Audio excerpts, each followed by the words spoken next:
अंदर हार्दिक पांड्या को Malcolm martial नहीं है, कार्गिनिस नहीं है, जवेगा श्रीनाथ नहीं है, वो ब्रेट लीग नहीं है। और वो सिर्फ उसका एक माइंडसेट है जो साना ने बताया कि वो उसको ये नया बॉल करना है, कर देते हैं। आपने मिडिल में करना है, कर देते हैं। स्टॉक करना है, स्टॉक कर देते हैं। हालांकि वो इतना बड़ा पावरफुल हिटर भी नहीं है, लेकिन अगेन उसको ये बना दिया गया है, समझा दिया गया है कि आपके लिए सारा कुछ है, अब आप मेला लूटो। हार्दिक पांड्या की बात की, हार्दिक पांड्या ने जिस तरह की बॉलिंग की, बट फिर जब बैटिंग की बारी आई, वो जो स्ट्रेट पे हार्दिक पांड्या ने एक छक्का मारा जो कि सीधा जयशा की गोद में जाके गिरा, जयशा वहां मौजूद थे। सो कितना एक कैप्टन के लिए कितनी सुकून हो जाता है, कितना सरदर्द कम हो जाता है कि हम ऐसे ऑलराउंडर्स हैं हमारे पास जो पूरे बॉलर्स हैं और पूरे बैटर्स हैं। फायदा सारी बात है, बहुत टीम बनाना भी इजी हो जाता है ना। और ऊपर से अगर इंडिया की बात जैसे हो रही है, इंडिया के पास 3 जेन्युइन ऑलराउंडर्स हैं, 3 जेन्युइन ऑलराउंडर्स। आजकल की टीम में आपको हम पहली तो बात यार, मैं यहाँ एक चीज बोल दूं, वो भाई इंडिया का जिक्र नहीं किया करो हमारे सामने, वो बहुत ऊपर चले गए हमसे। हम अपना जो लेवल है ना वो अफगानिस्तान के साथ करें या बांग्लादेश के साथ या श्रीलंका के साथ, इनके साथ थोड़ा सा मैच करें। इंडिया बहुत ऊपर चला गया, वो जिस सिस्टम से वो क्रिकेट लेके चल रहा, बड़ा ओकेजन आता है वो हमेशा अंडर प्रेशर परफॉर्म करते हैं। सो ओवरऑल एन एक्सट्रीमली जैसे कहते हैं ना क्लच प्लेयर। आई थिंक उनकी बॉलिंग बैटिंग स्किल एक तरफ रख दें, उनके अंदर जो एटीट्यूड है ना, जो तप्पड़ जिसको कहते हैं ना क्रिकेट की ज़बान में, वो उनसे ये परफॉर्मेंस करवाता है। और ऐसे प्लेयर्स को आप वो कप्तान अपनी टीम में रखता है जो जीतना चाहता है। बहुत आसान है ऐसे प्लेयर्स के साथ आपको ईगो का प्रॉब्लम आ जाना, आपका कोई और इशू कॉन्फ्लिक्ट आ जाना, पर जो स्मार्ट कप्तान होगा ना, वो सबसे पहले ऐसा प्लेयर अपनी टीम में रखेगा, क्योंकि अगर वो आपके आगे बोल सकता है तो वो ऑपोजिशन के आगे भी बोल सकता है। हमारा प्रॉब्लम ये, हमें यस मैन चाहिए, ले ठीक है। तो अगर यहाँ पर न्यूजीलैंड वरुण को खेलने में केयरफुल होगा ना तो कुलदीप पकड़ लेगा। इन दोनों पे आप बहुत जीरो इन करेंगे तो अक्षर पटेल आउट कर जाएगा। देखिए, you understand 30 overs of thunderbolt spin right coming over at you. अच्छा, फिर हम शामी को भी अंडर एस्टिमेट नहीं कर सकते। T20 की पूरी टीम चेंज है। एक बंदा T20 में उस टीम में खेल रहा है अभी, हार्दिक पांड्या।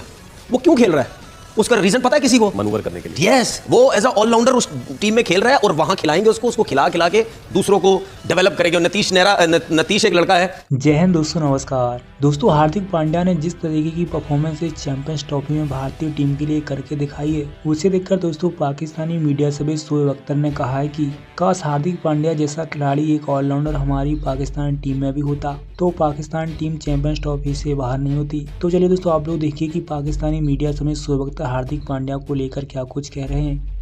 हार्दिक पांड्या के ऊपर सवाल था, और सवाल यही है कि जब हम ऑलराउंडर्स को कंपेयर करते हैं दुनिया के ऑलराउंडर्स को, तो फिनिशर्स भी अगर देखा जाए तो प्रॉपर बैट्समैन है और प्रॉपर बॉलर है। अक्सर आप देखते हैं कि ऑलराउंडर में एक स्ट्रेंथ आपकी ज्यादा होती है, बॉलिंग ऑलराउंडर होते हैं या फिर आपको बैटिंग ऑलराउंडर समझा जाता है। शायद टैग उनको दिया हो कि जी वो ये है, बट द फैक्ट इज कि अगर आप उनके आज के फिगर्स भी देखें, जिस तरह से उन्होंने बॉलिंग कराई और एंड में उन्होंने फिनिश किया, एंड उनकी भी वही चीज़ है जो हमने कोहली की बात की थी कि जब भी बड़ा ओकेजन आता है वो हमेशा अंडर प्रेशर परफॉर्म करते हैं। सो ओवरऑल एन एक्सट्रीमली जैसे कहते हैं ना क्लच प्लेयर।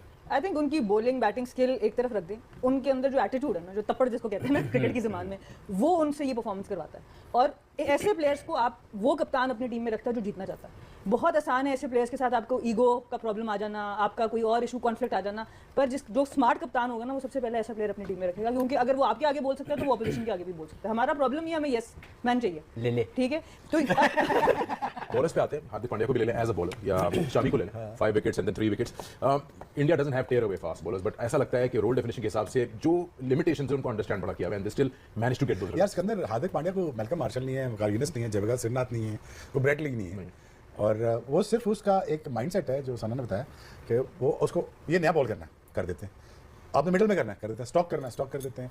हालांकि वो इतना बड़ा पावरफुल हिटर भी नहीं है, लेकिन अगेन उसको ये बना दिया गया है, समझा दिया गया है कि आपके लिए सारा कुछ है, अब आप मेला लूटो। Sir, market allows you to become big, try to understand this. मैं अब कितना खुल के बातें करूं, बट यू नो ऐसी हिटिंग ये हमारी टीम में आम थी।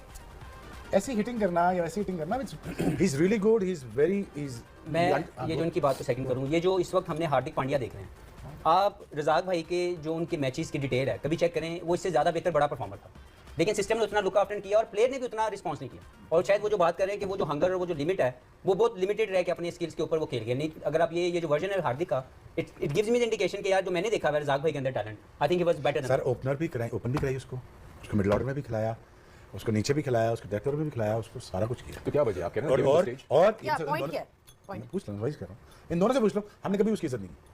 नहीं, उसकी क्या किसकी की है यहाँ पे? तो इस तरह आपके प्लेयर्स रेडी होते हैं। जब विराट आया था उस टाइम देख लो उनकी बैटिंग लाइनअप क्या थी। जब जो रोहित शर्मा आया था चौथे 5वें नंबर पे खेलता था, ओपन की जगह ही नहीं बनती थी। वीरेंद्र सहवाग गया तो सौरव गांगुली ने बोला कि भाईजान मैं कह रहा हूं ओपन चला जा, ठीक है, तो उसने बोला मैं नहीं जा रहा, मैं तो सही खेल रहा हूं। नहीं तू ओपन जा। देखिए जो बड़ी टीम्स होती है ना, बड़ी टीम, अगर आज हम पहली तो बात यार मैं यहाँ एक चीज बोल दूं, वो भाई इंडिया का जिक्र नहीं किया करो हमारे सामने, वो बहुत ऊपर चले गए हम अपना जो लेवल है ना वो अफगानिस्तान के साथ करें या बांग्लादेश के साथ या श्रीलंका के साथ, इनके साथ थोड़ा सा मैच करें। इंडिया बहुत ऊपर चला गया। वो जिस सिस्टम से वो क्रिकेट लेके चल रहा है, जिस सिस्टम से, जिस तरीकेकार से वो जो नंबर्स होते हैं अपने, वो उस नंबर के हिसाब से जो प्लेयर्स रेडी कर रहा है, वो आपकी सोच है। अब मुझे एक बात बताएं, T20 की पूरी टीम चेंज है, T20 की पूरी टीम चेंज है। एक बंदा T20 में उस टीम में खेल रहा है अभी, हार्दिक पांड्या। वो क्यों खेल रहा है? उसका रीजन पता है किसी को? मनूवर करने के लिए। यस, वो एज अ ऑलराउंडर उस टीम में खेल रहा है और वहां खिलाएंगे उसको खिला के दूसरों को डेवलप करेंगे। नतीश एक लड़का है वो जिसने टेस्ट मैच में, ये नतीश ही नाम है उसका, वो बैटिंग भी कर लेता है, बॉलिंग। नतीश रेड्डी शायद नतीश रेड्डी उसका नाम शायद। तो वो बैटिंग भी करता है, वो बॉलिंग भी करता है। वो उसको उसके साथ लेके चलेंगे इस तरीके से। और भी आपके पास उनके पास प्लेयर है भाई, वो बड़े प्लानिंग से चलते हैं। हमारे लोगों को समझ नहीं आती, बल्कि ये भी समझ ले, समझ सब आता है, जानबूझ के करते हैं, जानबूझ के। ठीक है ना, कि ये करो और अपना काम सीधा करो। देखते हैं कि कुछ एक ऑलराउंडर ऐसा हो जो कंप्लीट पैकेज हो। हार्दिक पांड्या की बात की, हार्दिक पांड्या ने जिस तरह की बॉलिंग की, बट फिर जब बैटिंग की बारी आई, वो जो स्ट्रेट पे हार्दिक पांड्या ने एक छक्का मारा जो कि सीधा जयशा की गोद में जाके गिरा, जयशा वहां मौजूद थे। सो कितना एक कैप्टन के लिए कितनी सुकून हो जाता है, कितना सरदर्द कम हो जाता है कि हम ऐसे ऑलराउंडर्स हैं हमारे पास जो पूरे बॉलर्स हैं और पूरे बैटर्स हैं। फायदा सारी बात है, बहुत टीम बनाना भी ईजी हो जाता है ना। और ऊपर से अगर इंडिया की बात जैसे हो रही है, इंडिया के पास 3 जेन्युइन ऑलराउंडर्स हैं, 3 जेन्युइन ऑलराउंडर्स। आजकल की टीम में आपको कम नहीं, आजकल की दुनिया की क्रिकेट में आपको बहुत कम नजर आएंगे जेन्युइन ऑलराउंडर्स की बात कर रहा हूँ। बॉलिंग बैट्समैन और उसकी बैटर की बात नहीं कर रहा। देखें फायदा बहुत है, टीम कॉम्बिनेशन इजीली बन जाता है, कप्तान के लिए डिसीजन लेना इजी हो जाता है और उनका इंपैक्ट बहुत ज्यादा होता है। जो ऑलराउंडर्स होते हैं वो या तो बॉलिंग या बैटिंग कहीं ना कहीं वो अपना आपको दिखाएंगे, वो ये नहीं दिखाएंगे कि टीम के ऊपर बोझ है। और अब अच्छा नहीं लगता अपने मुझे खुद कहते हुए, लेकिन फिर वो मैन ऑफ द मैचेस के चांसेस भी बहुत ज्यादा हो जाते हैं आपके। जैसे मेरा था, मोहम्मद हफीज था, बैटिंग बॉलिंग दोनों चीज मैच कर जाती है, बॉलिंग भी मिल जाती है, बैटिंग भी मिल जाती है। 40 रन कर दिया आपने, 3-4 मौके पर आउट कर दिया, खत्म। वो आपको एक मैन ऑफ द मैच के चांसेस बहुत ज्यादा, मैच विनर हो जाते हैं, पैकेज होता है आपका। तो इसी तरह रज़ाक का था, अज़हर महमूद था, इसी तरह तो माशाल्लाह से हमारे पास भी रह चुके हैं प्लेयर। लेकिन कप्तान के लिए टीम बनाना बहुत ईजी हो जाता था। और दोनों ऑप्शन होते हैं ना, देखिए वन फाइन डे आपकी शायद बॉलिंग में दिन नहीं चल रहा होता, आपके पास ऑप्शन होता है कि आप वो बैटिंग में रिकवर कर सकते हैं उसको। तो आपके पास दोनों ऑप्शन। आप जा रहे हो, पहली बैटिंग आ गई, आपने बैटिंग में अच्छा नहीं किया तो आपके ज़हन में यार मैं बॉलिंग से अपनी पहली परफॉर्मेंस कवर करूंगा। होता था मेरे साथ बहुत ज्यादा होता है कि यार नहीं चल पाया बैटिंग में, बॉलिंग से कवर करनी है या फील्डिंग से कवर करनी है। और इस बार भी वो कुछ कमाल करके दिखा सकता है। मुझे लग रहा है कि वरुण को बहुत केयरफुल होकर खेलेंगे। देखें वनडे मैच में अगर आपकी इकॉनमी 4.2 की जा रही है, नो मैटर विकेट्स ले रहे हैं नहीं विकेट्स ले रहे हैं, आपका एक फेयर बैठ चुका है, वो आपको बड़े केयरफुल होकर देखेंगे।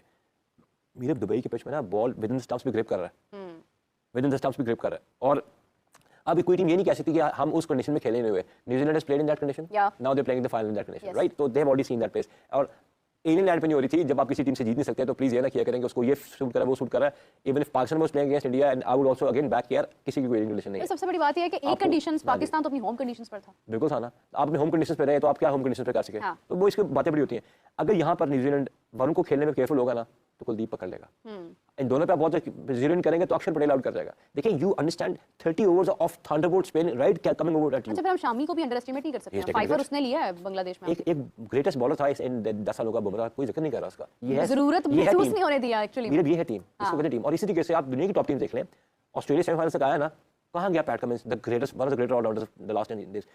मिच मार्श, मिच स्टार्क, किसी को कुछ नहीं पूछा, ये होते स्ट्रक्चर्स। तो हम अपने टीम के बारे में ये कहते हैं स्ट्रक्चर होना चाहिए हमारे पास। मैच वो उनकी टीम में कोई था नहीं था, उसके बावजूद Australia was a very tough team till the semifinals, till the match India. Obviously जो बेहतर टीम वो आगे निकल जाएगी। इसी तरीके से पाकिस्तान या बांग्लादेश, श्रीलंका जो टीमें स्ट्रगल कर रही हैं उनकी वजह we are still banking on one player, two players. अब 1-2 प्लेयर का टाइम चला गया। So it's about all the team effort. और इंडिया इसमें इंडिया सारे बॉक्सेस करता है और इंडिया आगे जा रहा है। अब हमें फाइनल बहुत इंटरेस्टिंग होने वाला है, ये मुझे पक्का पता है, बिकॉज टॉप 2 टीम्स हैं, एबिलिटी वाली टीम्स हैं, फील्डिंग वाइज अच्छी हैं, they have good presence on the field. I am looking forward to a good contest, but then again at the end of it where I see it is gonna be India. दोस्तों आपने देखा कि हार्दिक पांड्या को लेकर Pakistani media कैसे तारीफें कर रही है। जिस तरह की परफॉर्मेंस दोस्तों हार्दिक पांड्या ने चैंपियंस ट्रॉफी में करके दिखाई है भारतीय टीम के लिए, चाहे फिर वो दोस्तों भारतीय टीम के लिए पावर प्ले में ब्रेक थ्रू लेना हो या फिर दोस्तों इम्पोर्टेंट समय पर भारतीय टीम के लिए रन बनाना हो, हर कठिन मोड़ पर दोस्तों हार्दिक पांड्या भारतीय टीम के लिए एसेट साबित हो गए हैं। और जब से दोस्तों उन्होंने IPL के बाद T20 वर्ल्ड कप में भारतीय टीम के लिए कमबैक किया है, उसके बाद दोस्तों जिस तरीके की परफॉर्मेंस